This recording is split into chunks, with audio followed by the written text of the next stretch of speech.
Someone called my childhood nickname from the basement. Jimmy. But there was no one in the house except me and my grandfather. My grandfather was upstairs, asleep in his room, and the basement door was locked with the same heavy old padlock that had been hanging there for years. I still remember my grandfather's one rule growing up: never open the basement door. He never explained why. Whenever I asked, he gave me the same cold answer: "It's not safe down there." That was it. No story, no excuse, just an order. And as a kid, that was enough to terrify me. I was already scared of monsters and creepy stories, so I never once dared to go near that basement door. And that night, I finally found out why he never wanted me to go into the basement. My name is Jonathan, but when I was a kid, my grandfather was the only person who ever called me Jimmy. I lived with him until I was 9 years old. Then I moved away for school and never came back. It had been 13 years since I last stepped inside that house. I had some free time and thought maybe I should visit him. His house was in an old neighborhood where every home looked like it was frozen in time. Cracked walls, creaking wood, rusted fences. Before going, I called him. He sounded happier than I'd heard in years. "Come, Jonathan," he said. "I can't bear not seeing you anymore." So I went. The house looked exactly the same. The same faded walls, the same old furniture, and the same basement door with that giant rusted lock hanging on it. I didn't think much of it. The whole place was very old. Pipes rattled, wood creaked. Strange noises were normal there. Even my grandfather hadn't changed much in 13 years. Same sharp mind, same short temper. That first night, while I was trying to sleep, I heard noises somewhere in the house. I couldn't tell what they were. Soft scraping sounds. Maybe faint movement, but I ignored it and went back to sleep. The next night, I got up to drink some water. That's when I noticed something strange. The lock on the basement door was gone. The door was shut, but locked from the inside. A cold feeling ran through me. All those childhood fears came rushing back. Then I convinced myself my grandfather must have gone down there to grab something. The next morning, I asked him about it. He barely looked at me. "I went down to get some tools," he said. Then I asked about the noises. He shrugged. "Too many rats in this old house." But this time, his answers didn't satisfy me.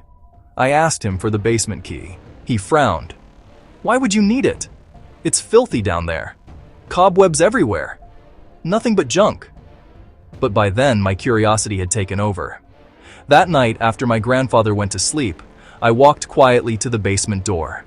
And then I heard it. A whisper. Soft, weak, but clear. "Jimmy." I froze. Every hair on my body stood up. I wanted to believe I imagined it. I wanted to walk away, pack my things, and leave the next morning. But I couldn't sleep. I needed to know. So I crept into my grandfather's room, found the basement key on his dresser, and went back downstairs. My heart was pounding so hard I thought it would give me away. I unlocked the lock. The basement door creaked open. I stepped down slowly into the dark. The air was damp and smelled like mold and decay. Then something moved. I heard sudden rustling. I told myself it was rats. But when my eyes adjusted to the dim light, I saw them. 2 women. Or at least, what was left of them.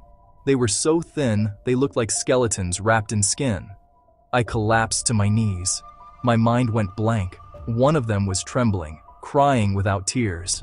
The other looked at me and whispered my name. "Jimmy." I couldn't speak. I couldn't think. All I could do was call the police. When they arrived, they arrested my grandfather immediately. The women were rushed to the hospital. Later, the police told me their names: Layla and Daisy.